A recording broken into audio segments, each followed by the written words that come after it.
Il commissario Pepe, film con Ugo Tognazzi, venne girato 50 anni fa a Bassano del Grappa e nel Vicentino.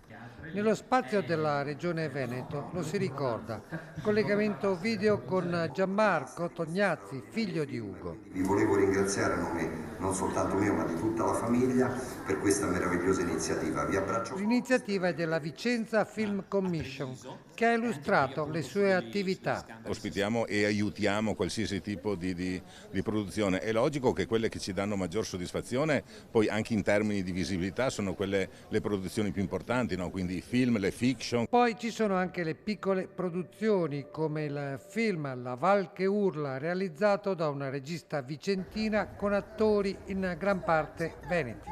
È un film ambientato in parte a Vicenza, in parte nelle montagne bellunesi, in parte nelle montagne trentine. E che storia è? Un thriller? È un thriller, quindi più di tanto non si può dire. È la storia di un ingegnere cinquantenne in crisi per un licenziamento che improvvisamente vuole dare una svolta alla sua vita e per questo ritorna nei luoghi della sua infanzia per ricercare questo ricordo. Il risultato è che però si trova coinvolto in una serie di situazioni, di omicidi anche, che insomma lo spiazzeranno un po' e vedremo come riesce a cavarsela.